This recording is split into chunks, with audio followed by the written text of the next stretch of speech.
نحمده ونصلي على رسوله الكريم اما بعد فاعوذ بالله من الشيطان الرجيم بسم الله الرحمن الرحيم رب اشرح لي صدري ويسر لي امري واحلل عقدة من لساني يفقهوا قولي۔ ہمارا آج کا موضوع ہے حج۔ حج ایک عبادت ہے، وہ استطاعت رکھنے والے کے اوپر زندگی میں ایک بار کے لیے فرض ہے۔ جو آدمی استطاعت نہ رکھتا ہو، یعنی طاقت نہ رکھتا ہو جسمانی طور پر یا مالی طور پر، اس کے اوپر حج کی فرضیت نہیں۔ حج میں آدمی اپنے وطن سے نکل کر حجاز جاتا ہے، یعنی مکہ مدینہ۔ وہاں وہ مکہ میں داخل ہو کر کعبہ کا طواف کرتا ہے، وہ صفا اور مروہ نام کی دو پہاڑیوں کے درمیان سعی کرتا ہے، یعنی دوڑتا ہے۔ عرفات میں قیام کرتا ہے، یہ بھی ایک جگہ کا نام ہے۔ جمار پر پتھر مارتا ہے، جن کو ہم شیطان کہتے ہیں، اور جمار یہ جمرہ کی جمع ہے۔ قربانی کرتا ہے۔ اس طرح کے مختلف عبادتی رسوم ذوالحجہ کے مہینے میں ادا کیے جاتے ہیں، اسی کا نام حج ہے۔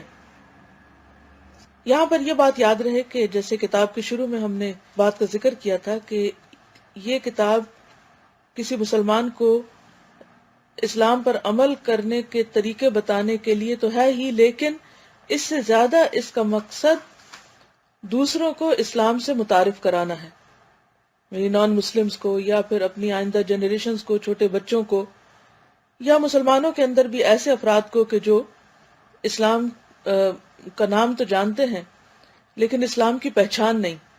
مسلمان پیدا تو ہوئے ہیں لیکن یہ نہیں پتا کہ اسلام، مسلمان ہونے کے تقاضے کیا ہیں اور اسلام ان سے کیا چاہتا ہے۔ تو اس لیے اگر آپ اپنے بچوں کو جیسے حج کے بارے میں بتاتے ہیں تو اسی طرح سمپل الفاظ میں آپ ایک کہانی کی طرح انہیں پورا ڈسکرائب کر سکتے ہیں کہ حج کیا چیز ہے، اور کہاں جاتے ہیں، کہاں پر ہوتا ہے، وہاں پر کیا کیا کرتے ہیں، کون کون سے ریچولز ادا کیے جاتے ہیں۔ تو اس طرح ایک پورا نقشہ جو ہے وہ واضح ہو جاتا ہے۔ یہ حج بندے کی طرف سے اپنے آپ کو اپنے رب کے حوالے کرنے کی ایک علامتی صورت ہے، یعنی ایک سمبل بھی ہے کہ ایک بندہ اپنے رب کی مرضی کے آگے کس طرح اپنے آپ کو جھکا دیتا ہے، خواہ کوئی بات اس کی سمجھ میں آئے یا نہ، وقتی طور پر بظاہر اس کا کوئی فائدہ نظر آئے یا نہ۔ ان اعمال کے ذریعے بندہ یہ عہد کرتا ہے، یعنی وعدہ کرتا ہے کہ وہ اپنے آپ کو خدا کے لیے سونپ رہا ہے، اپنا آپ اللہ کے حوالے کر رہا ہے۔ اس کی زندگی صرف خدا کے گرد گھومے گی، یعنی جس طرح بیت اللہ شریف کے ارد گرد گھومتا ہے انسان، تو یہ ایک سمبل ہے، یہ ایک یاد دہانی اور لیسن ہے اس میں کہ بالکل اسی طرح انسان کی زندگی ساری کی ساری اللہ رب العالمین کے ارد گرد گھومنی چاہیے۔ یعنی ہر وقت انسان کے دل اور دماغ پر یہ خیال چھایا رہنا چاہیے کہ میں کس طرح اپنے رب کو راضی کروں، کسی بھی معاملے میں میرا رب مجھ سے کیا چاہتا ہے، اور وہ اسی ڈائریکشن کو مڑتا چلا جاتا ہے۔ وہ خدا کی خاطر ہر قربانی کرنے کے لیے تیار ہے، جیسے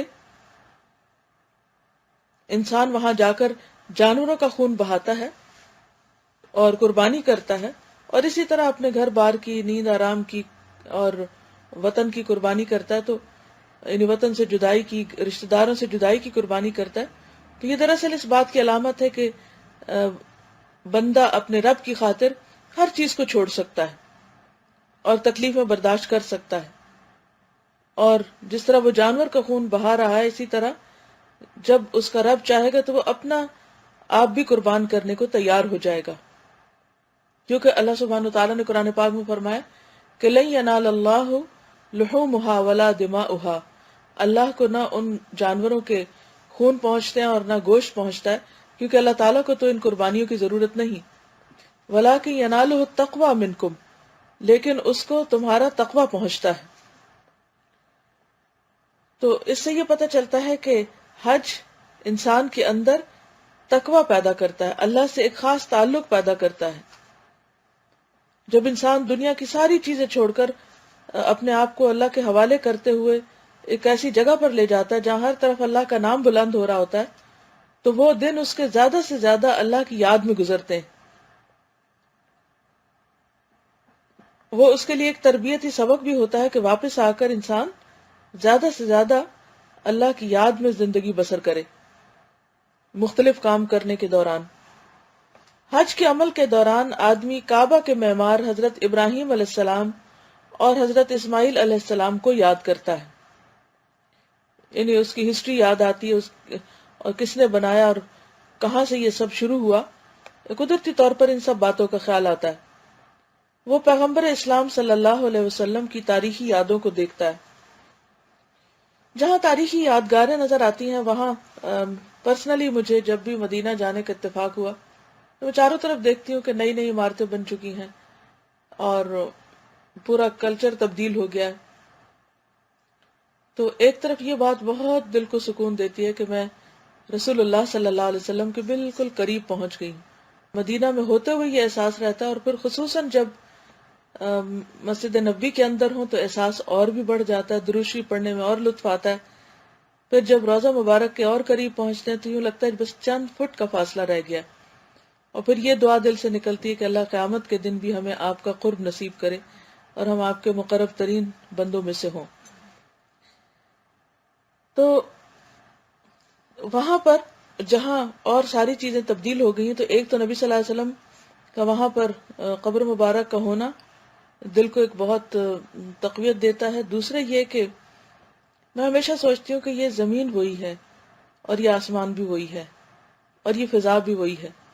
جیسے میں چل رہی ہوتی ہوں تو سوچتی ہوں جس فضا سے میں گزر رہی ہوں شاید اسی جگہ سے کبھی نبی صلی اللہ علیہ وسلم گزرے ہوں، یا جہاں اس وقت میرے قدم ہیں شاید کسی وقت اسی زمین پر یا زمین کے اس حصے پر اللہ کے رسول صلی اللہ علیہ وسلم کے قدم آئے ہوں اور وہ گزرے ہوں۔ اور پھر خاص طور پر جب اسلامی تاریخ پڑھتے ہیں اور اصحاب صفہ کا کردار پڑھتے ہیں اور مسجد میں تعلیم اور خطبے اور ان تمام چیزوں کا ذکر پڑھتے ہیں، تو جو کچھ بھی آج اللہ کی دی توفیق سے بندے وہاں پر کر رہے ہیں ان ایکٹیویٹیز میں سے، تو ان کو ان کے اندر شریک ہو کر بھی ایک خاص قسم کی روحانیت پیدا ہوتی ہے۔ وہ اپنے کچھ ایام کو اس ماحول میں گزارتا ہے جہاں اسلام کی ابتدائی تاریخ بنائی گئی، یعنی جہاں سے اسلام شروع ہوا۔ اس طرح حج ایک آدمی کو خدا سے اور خدا کے پیغمبروں سے جوڑنے کا ذریعہ بن جاتا ہے۔ جس طرح زکوٰۃ انسان کو اللہ سے جوڑتی ہے اور اللہ کے بندوں سے، تو اسی طرح حج انسان کو اللہ سے جوڑتا ہے، اور دوسری طرف ان خاص پیغمبروں سے بھی ایک انس اور محبت اور قرب کا تعلق پیدا ہو جاتا ہے جنہوں نے ان تمام چیزوں کا آغاز کیا اور اسلام کی تاریخ بنائی۔ وہ خدا کے نیک بندوں کی زندگیوں کو یاد دلاتا ہے، وہ خدا کے نیک بندوں کی زندگیوں کی یاد دلاتا ہے کہ ان کی زندگی کیسی تھی۔ اس لیے میں آپ سب سے یہ کہوں گی کہ اگر آپ حج یا عمرے کو جائیں تو خاص طور پر سیرت کی کتاب ضرور ساتھ رکھیں اور سیرت کا مطالعہ کریں۔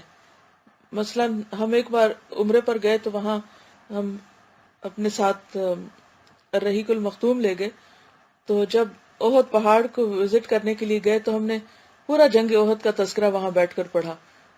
اس سے ایک بالکل کیفیت اور فیلنگ ہی اور طرح تھی۔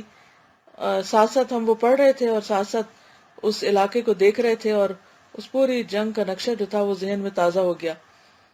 تو اسی طرح اور بھی جو اچھی کتابیں ہیں، یعنی تاریخ سے متعلق، صحابہ کی زندگی سے متعلق، انصار سے متعلق، وہ آپ وہاں پر ضرور ساتھ رکھیں اور ان کو پڑھیں، تو اس سے ایک خاص آپ کو سکون اور خوشی اور ایک کنیکشن محسوس ہوگا۔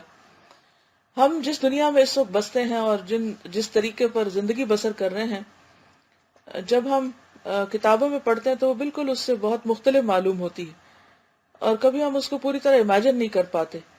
لیکن اگر یہ علم وہاں جا کر حاصل کیے جائیں، وہاں جا کر پڑھے جائیں، تو ایک خاص قسم کا کنیکشن اور تعلق اپنی بنیادوں کے ساتھ اور روٹس کے ساتھ ہوتا ہے۔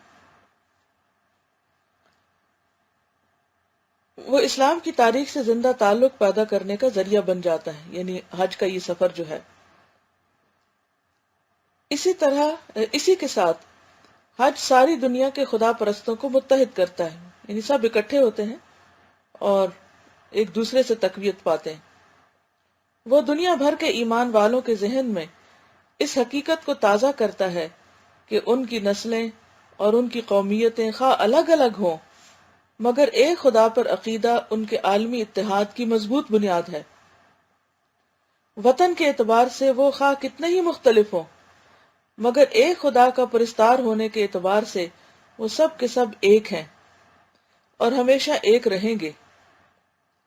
حج اصلاً خدا کی عبادت ہے، مگر عملی اعتبار سے اس میں دوسرے بہت سے ملی فائدے بھی شامل ہو جاتے ہیں، یعنی ملت یا امت کے اعتبار سے بھی بہت سی فائدہ مند چیزیں انسان سیکھتا ہے، اور ان فائدوں میں سے ایک فائدہ ملی اتحاد ہے۔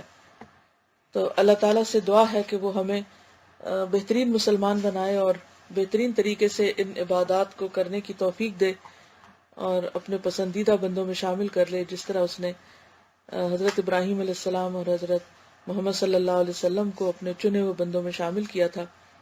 اللہ تعالیٰ ہم سب کی آخرت اور عاقبت اچھی کرے۔ اس کے ساتھ ہی اجازت چاہتی ہوں۔ السلام علیکم ورحمۃ اللہ وبرکاتہ۔